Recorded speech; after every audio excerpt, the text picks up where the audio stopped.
GTA 6 has been delayed. Surprise, surprise. Yeah, delayed. What happened this time?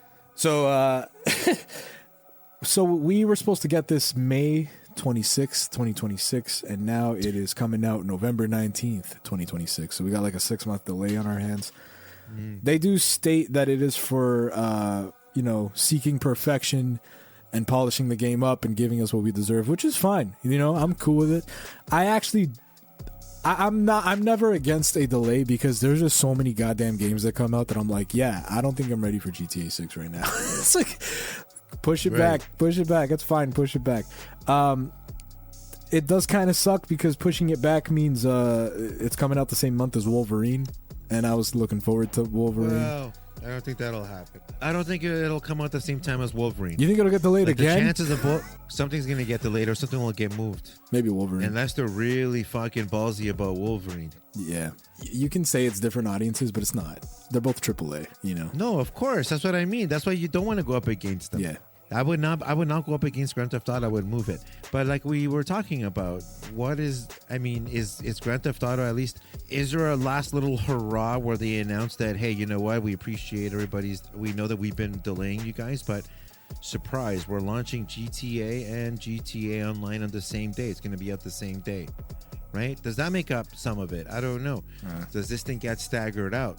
GTA Online coming out 3 months later is still a nuke. It's still another nuke that Grand Theft Auto has at its disposal. So it'll be interesting to see. But I just don't, just as a little side note, I guess on my end, is I don't think those two games will come out in the same time frame, but we'll see. You might be right. It's not like they delayed Wolverine ever. Like the first time they showed it, this is the first date it got. So I think a company can delay it at least once and not get like that much blowback.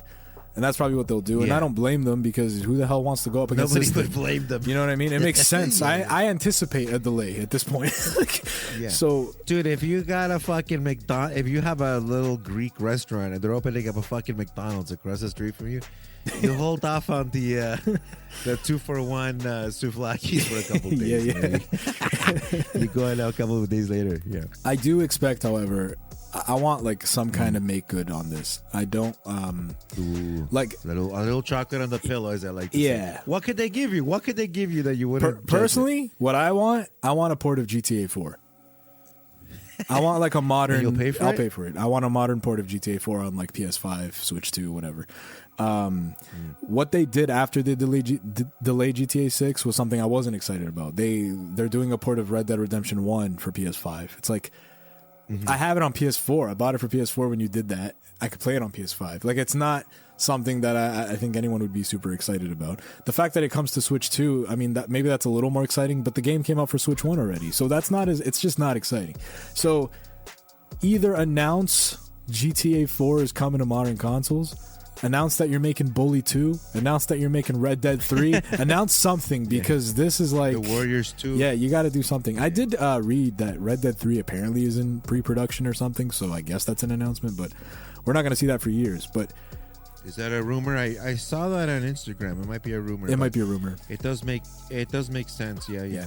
I think somebody was like copying and like putting it all together, like the people that they had been hired for a specific job. You know when they reverse engineer the job posting and they're like, oh, that's what it must mean, right?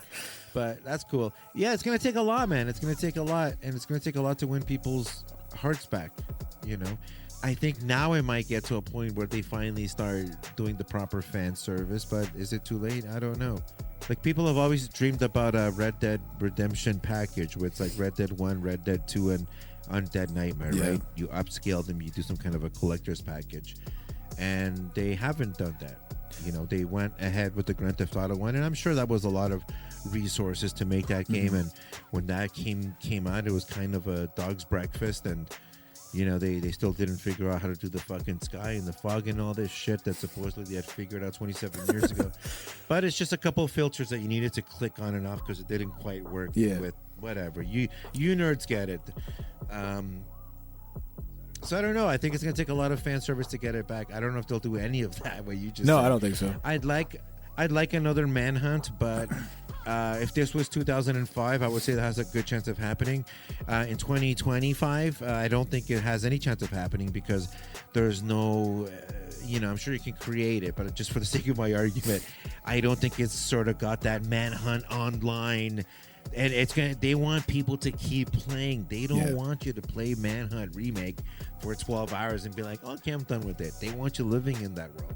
And I'm sure there's some cool way that you can make any game online. You can do Manhunt with like different players, and it's basically what an elimination thing might be, right? But I think Rockstar Games we're looking at a company that makes Red Dead and GTA. That's it. I don't think they're ever going to have room to not make that stuff. Like I think those days are over. Which is fine. I love both franchises equally. Like I think they're incredible and top class. It just kind of sucks that variety-wise, you know what you're getting, and you know that you're going to be waiting a long, long time to play each one. Like that's just how it is. Red Dead Redemption 2 would have been a good make good as well. Like if they announced a Switch 2 version of Red Dead 2, which apparently does exist. I hear rumors all the time.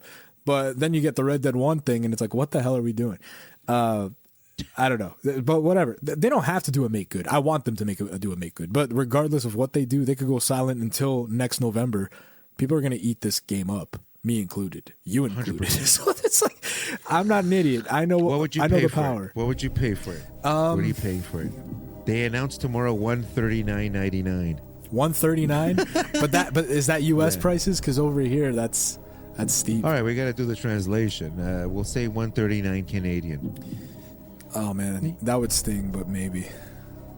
I am a day one up until $100. I say that all the time because games are $100 now. So if I have to spare 100 and it's day one and it's like I feel good about it, yeah. If my hunger is that big, yeah. But honestly, I was talking to someone about this. 150 and up, I can't. That's just too much. 150 is insane, dude. You might say it's only 50 more bucks. No, man, that's gas money. That's something you could use otherwise. No way, dude. That's definitely gas money. That's crack cocaine money. Yeah.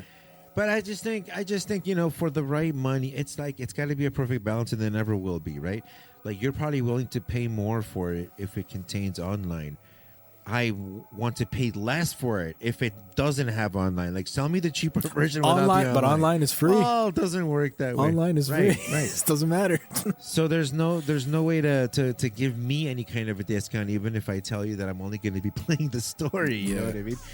But it's a tough thing to price. I don't think we have to be careful. I think it'll be a sliding scale. Yeah. Like we saw Nintendo raise the prices. We saw Xbox and PlayStation raise the prices on certain games. Some of it to pretty good results, and sometimes it's like you probably shouldn't have done that. Yeah. So I think it'll be a scale that slides up and down, and I think you're going to see it more on these really large AAA games. But again, it's going to fall into the same place where the film industry is, and now every video game needs to sell 8 million copies or it's not feasible, and then everybody loses their fucking jobs. Yeah, exactly. I don't bank. I can say right now, I don't bank on GTA Online being day and date. I don't think so. I think we're waiting for that. I think they want to give people a chance to play GTA 6, get acquainted with it, its mechanics, its world, and all that. GTA Online, I think, is just the second nuke, as you say, that will make people talk about GTA again if they somehow stop talking about it 5 months later. So I think that's not day and date, and I don't think it ever was. But again, I don't know. Maybe they have a different tactic this time, but I do bank on it not being day and date. Read the room, I guess. Like price wise, like who knows what this is going to be? This is the biggest question, because when you go to the store here in Canada and you look at Switch 2 games, they are all over the place. They range from like $79 to $89 to $99, and then you got Mario Kart for whatever reason sitting at $110. And I don't get it. It's definitely like I was someone that always bought games day one, even if I didn't play them until later, just because I like the purchase. I like having them. I like whatever, putting them on the shelf. It was a peace of mind thing for me. This is the first generation where I'm literally waiting until I can, or I feel good about it, or if there's a sale. I've never been this way until the Switch 2 pricing thing happened. I still haven't bought Hyrule Warriors because I'm not going to play it right away. If this was Switch 1 days where the games were like, oh, it would be. It would be there until I'm ready for it on your desk in the plastic. And now I'm like, no, if I'm not gonna play it, I'm not gonna buy it because I got other things I want to play anyway, like that I'll get through first, and then I'll get into that. But things are just gaming's just expensive now, and it is what it is. And then when you look at GTA 6, they could literally charge pretty much whatever they want and be successful. And that's super scary because other companies will take a look at that and be like, maybe we could do that with certain things. And they probably can, right? And be successful at it. Hence, driving up prices even more than what they are, making us pick and choose more of what we want. Right. And we slowly fall out of like gaming in general because it's like, dude, this is too much. It's becoming too much of a luxury. If you guys like this video, be sure to check out the rest of the channel and consider subscribing. Go even further and subscribe to Podcast Fresh wherever you listen to your podcast for new episodes every week.